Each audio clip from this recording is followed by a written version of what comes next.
Hi, everybody. Welcome to PCS 101. This is our class for Thursday, the 19th, where at this point we have finished delivering speech number one. Most of you elected to upload speech number one in the section on Moodle, and that's going to actually be your attendance question for today, is for you to watch the speeches of your classmates and to send me via email this time rather than through the discussion form, a strength and a weakness for each of your classmates' speeches. And you'll see this listed out at the ending of our notes. And then I'll compile all of that data and I'll publish that next class. And for those of you who haven't sent me a copy of your speech outline for speech number one, please do so via my email address, because you'll remember that you're being evaluated on your speech as well as your outline. And the outline should be the outline you actually use to deliver the speech. You shouldn't be creating an outline purely for my eyes. I just want to take a quick peek and give you some suggestions on ways that perhaps you could have improved the outline. Remember, the outline should be keywords and phrases that help you deliver a speech. You may not even necessarily need to refer to that outline, but I think of it as the safety net that's there for a trapeze artist in case a trapeze artist falls. And a good trapeze artist is not likely to fall. In other words, it could be quite possible that you're so prepared that you don't need to consult your outline. But if you do, it's there. So definitely you should have been using an outline for speech number one, and I would like you to send me a copy of that. If you were using something like index cards, if you could scan them or photograph them and send them to me so I could take a quick peek, and then I will return your outline and your feedback for speech number one at the same time to you.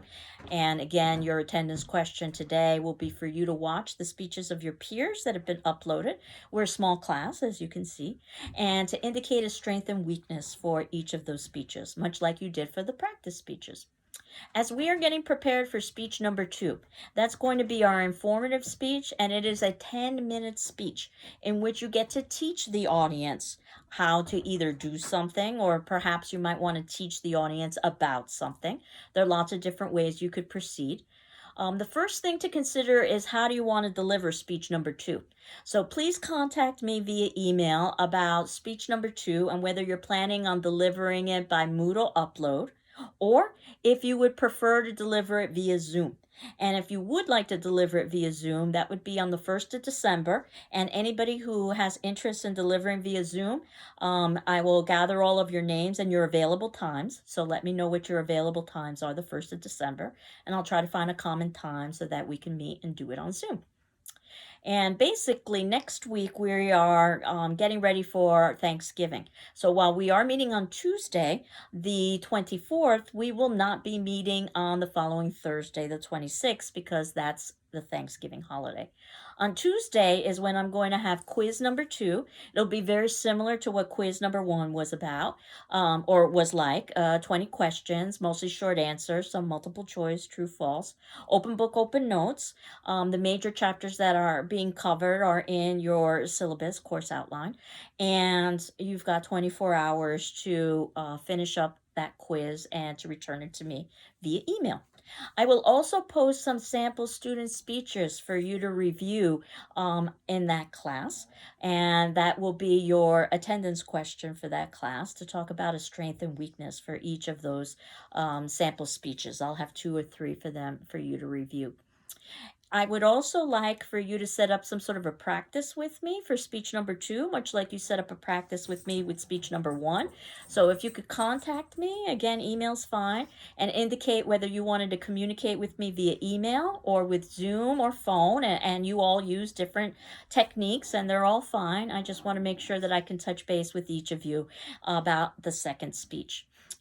Which again is going to be a 10-minute speech, and it also is going to require that you use some sort of audio or visual in that particular speech. So that means that you're going to be using some sort of a prompt. So the chapters that I've selected today, the first is about informative speeches, chapter 12, for us to discuss, and your job to teach the audience. And in fact, if you're using the version of the textbook that I ordered for class, you can see that there are people, places, things, events, ideas, and procedures as ideas of what you could discuss for an informative speech. And You might want to talk about something that you already have some knowledge of. You might want to talk about something that you've learned about in another class. You might want to talk about something that you have some interest in and that you want to learn about now. There are lots of different ways that you could go about this.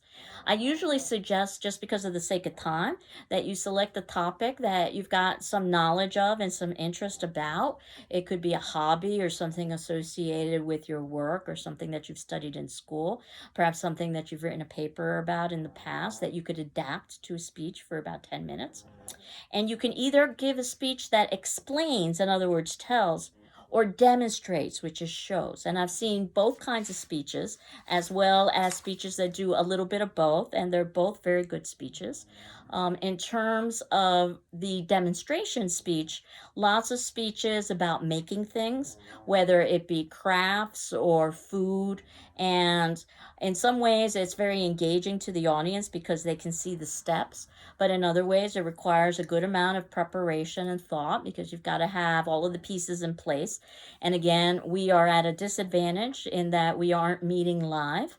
But if you want to think about a cooking show that you might have seen on television, you can see how it is possible to demonstrate something via video or via Zoom if necessary. I've seen all kinds of speeches from it, from making stained glass to what is global warming to grandma's best chocolate chip cookie recipe and everything in between. So you've got quite a bit of options. And I remember one speech was about how to change the oil in your car, where we were meeting live and he actually took us to the parking lot and showed us how to do that on his own car. No easy trick in 10 minutes. Again, we won't necessarily have those kinds of options. Though I do believe I shared the story with you about the Heimlich maneuver, and that was an informative speech where the person had started it by basically simulating a choking in class without any of us knowing, and then supposedly performing the Heimlich maneuver. All of that was staged just so that he could basically use that as the hook to interest us in the Heimlich maneuver. So, again, an informative speech about something important. I usually call those speeches that are public service speeches, speeches that are probably going to go beyond just satisfying a grade in the class, but can teach us something that can be useful for our life. I remember one student's speech about skin cancer, where at the ending of the speech, one of the members of the class indicated that they had many of the same symptoms that the student had talked about in their speech. And the student indicated that while they weren't a medical professional, they recommended that this person seek medical attention. They did, and luckily everything was fine. But can you imagine how horrible it would have been, first of all, if this person had cancer, but also how wonderful it would have been if this person realized that because of a public speaking class, which was not the intent for taking that class. So I think of these speeches as speeches that are teaching things that go far beyond the confines of academia. But you can basically teach us about anything. So that said, it's one of the things we'll talk about in our practice session. What topic are you thinking about choosing and what audio visual you're thinking about using? I do have some suggestions though, regardless of your topic. Limit your points. You've got only 10 minutes. And remember, we've already established that people are poor listeners and people have poor memories. Use transitions, a way to connect ideas together. Avoid jargon, specialized language associated with that particular discipline. So assume a general audience. Cluster like ideas. It's a great memory tool if you can put like things together. Associate new things with old things. Another great memory tool. Use repetition. So the more often that you repeat something, the more likely it is that your audience will remember. And when you're speaking, you're probably going to use repetition much more so than when you are writing. Address different learning styles, and it's one of the reasons why I'm asking that you use an audiovisual. We all learn in very different ways. Some of us learn orally, some of us learn visually, some of us learn tactilely, and the idea is that if you can show something with different modes, then chances are that you'll be able to address everyone's or many people's learning styles in your audience. It's one of the reasons why teachers will use things like whiteboards, for instance, so that they've got a visual in order to supplement what they're doing from an auditory perspective. It's the reason why I write notes at the ending of these videos so that you've got something to see in addition to something to watch. You've got something to read. And you may need to motivate the audience. You may not. The idea of motivation, is this something that an audience needs to know or even wants to know? It's the dilemma of every teacher. I'm well aware that there are many students who take, let's say, my Shakespeare class, not necessarily because they're interested in Shakespeare, but because they need to satisfy a requirement. And then I've got 16 weeks to try to motivate them, convince them that this is more than just satisfying a requirement, but that this is useful information that they can use in their lives. And we talk about things like writing and timeless and universal concerns. And I may or may not be successful, but sometimes you've got to try to give an audience a reason for being interested in a particular subject, while other subjects already have inherent interests embedded within them. So it just depends on how you proceed. Now, the visual media piece, which you were free to use in your first speech, but I didn't want you to have to worry about manipulating some sort of audio visual, as well as thinking about things like breathing deeply and creating an introduction or a body or conclusion. You can go anywhere from low to high tech. And this is usually where I talk about when we're meeting live that you can use things like the whiteboard, which works very nicely for scribbling something very quickly. You can use a picture, whether it's something that you pass out to an audience, and that's always an inexact science, because as soon as you pass out something to an audience, they're no longer paying attention. So you've got to think about the timing. Or it could be something that you project to the audience, or it could even be a prop. And again, is it large enough for the audience to see? It could be a poster, something that you've made yourself. If it is something that you've made yourself, you want it to be professional looking and you want it to be visual, that it's or visible, that it's large enough so that you can actually see it. Props, things, in other words, can work very well, as well as things like audio clips, video clips, um, flip charts. I don't know if you've ever seen a flip chart before. It's a large sheet of paper with separate sheets on it. And basically, what you do is that you reveal each sheet one at a time when it's appropriate. So you get the time when the information is revealed. It's basically the early version of PowerPoint, which is what most people think of nowadays when they think of audio visuals. They go immediately to PowerPoint. And I'm in no way against PowerPoint. I think it could be a very useful tool, but I think that oftentimes it's overused and misused. In class, we usually talk a little bit about some of the ways that PowerPoint can go wrong, for instance, in that someone has too much text on their slides so that it's not possible to really read those slides. Remember, you just want keywords and phrases. Or the slides are too busy, there's too many colors, there's too many fonts. Or, as I'm fond of saying, just because you can, that doesn't mean you should. So that's something else that you would want to consider. Or perhaps you just aren't familiar enough with the technology and there's some sort of technological failure in presenting your speech.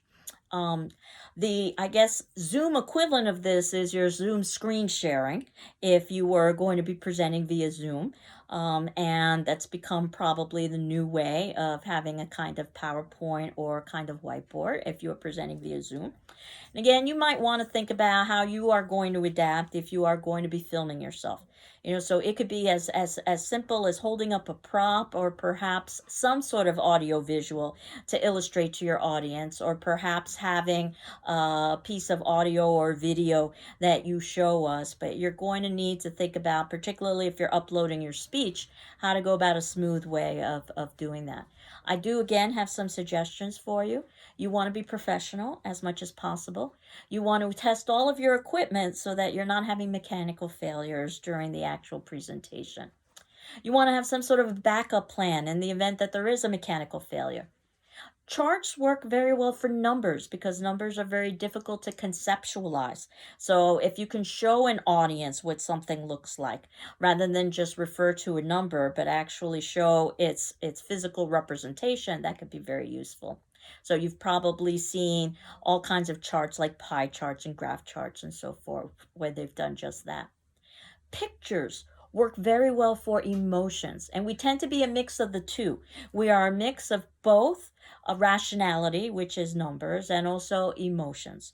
I don't know if any of you have ever heard of Frank Luntz before or not, but he happens to be an individual who works with language, and he tries to figure out what language is likely to motivate and encourage individuals to support particular policies or support particular behaviors.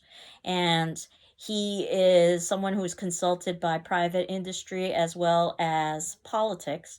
And his art, he's very good at what he does. In fact, many of the current political phrases that we use were phrases that were created by Frank Luntz, such as war on terror, when he argued that if we had a war on a particular populace, let's say Iraq, there wouldn't be as much buy-in as war on terror, which is so broad that most people would support it. Or something like a death tax, which used to be an estate tax and completely uncontroversial. But once it was renamed to a death tax, it became very controversial because it sounded like you were taxed after death, which most people do not support, as opposed to an estate tax, which sounds wealthy, that your estate is taxed. And again, most people didn't have problems with that. So it's just a question of the language. He argues that it's more than just semantics or the manipulation of language, but that it's ultimately what words are likely to convince an audience of something. So he's very good at what he does. But the reason why I mention him is because he's convinced that people are mostly made up of emotion, not reason or rationality. And I don't know if I necessarily completely agree with him, but he is very skilled at what he does, and he is very effective at what he does.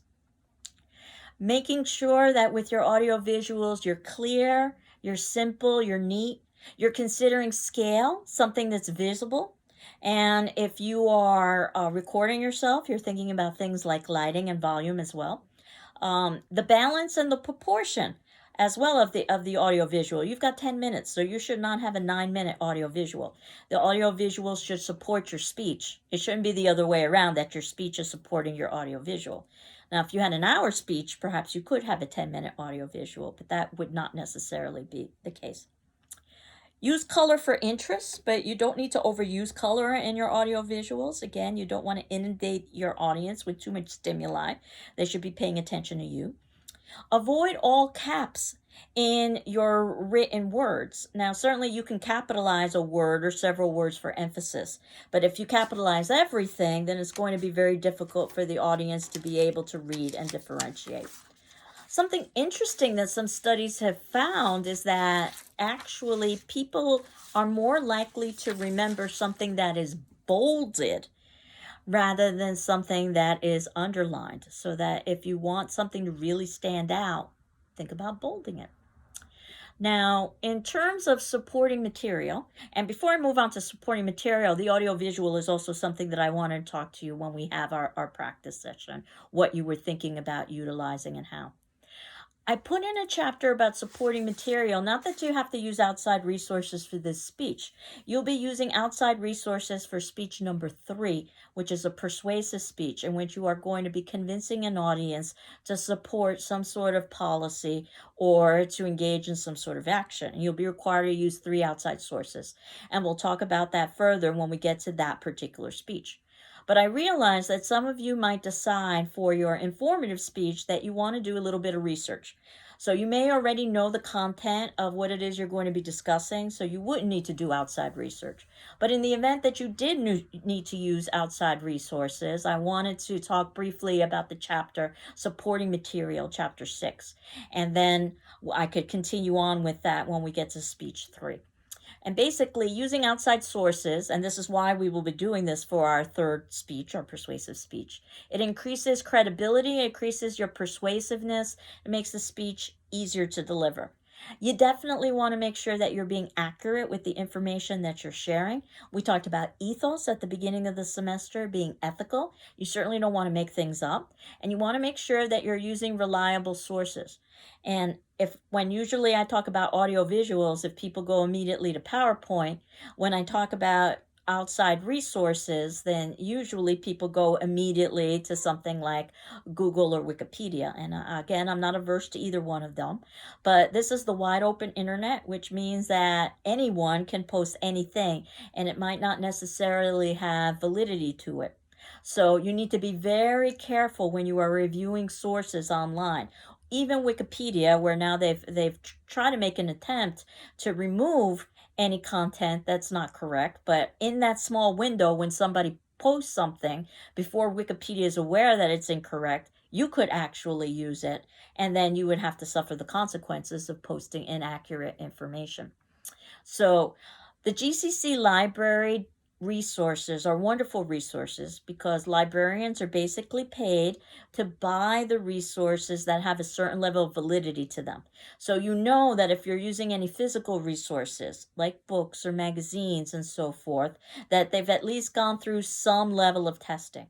And it's the same with the library's electronic resources. These are called databases, and these are purchased by the libraries. In other words, databases are put together by teams of individuals who have done research and fact checked to verify the information. That said, you should always be somewhat skeptical because you never know, even if something's been verified, if it's completely accurate. But it's much less likely that you would have an error in the way that you might on the open internet. And I had somebody describe the difference between the open internet and databases in a way that I'll never forget, where they said that the open internet was much like unprotected sex. That chances are you'll be fine, but you're taking a risk. And databases are much like protected sex. Can something go wrong? Yes, but it's highly unlikely. And I think it's very true in that way. So I very much encourage you to use the GCC resources from our library and our databases. And you can see below in the notes, I've included the website link for that. You do need access to a GCC library card so that you can code in to get into our electronic resources, and just also so that you can access the library off campus, which is the situation that we're all in. It's very easy to get a library card. You can do that online or via telephone, and they try to make themselves as available as possible through social media, Facebook, through text, lots of different ways.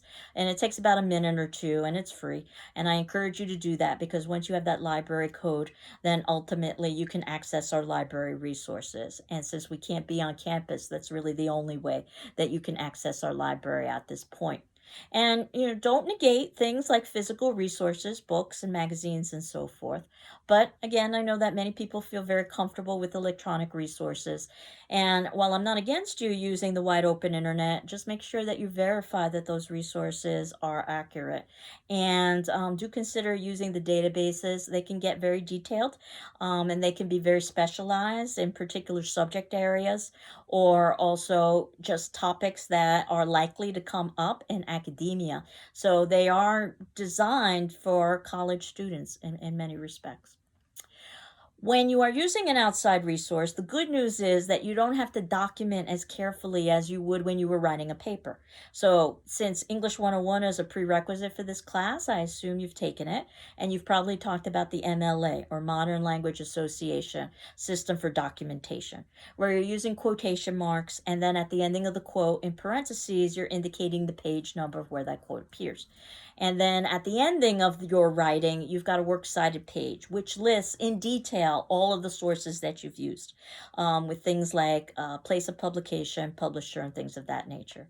The good news is that this is a speech, so chances are you are not going to need to give that level of detail to your audience.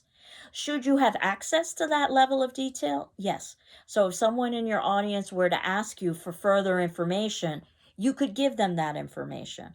But the reality is that what you want to do in the context of a speech is just make it clear when you are sharing information that isn't yours. And you can easily do that by just using a tag.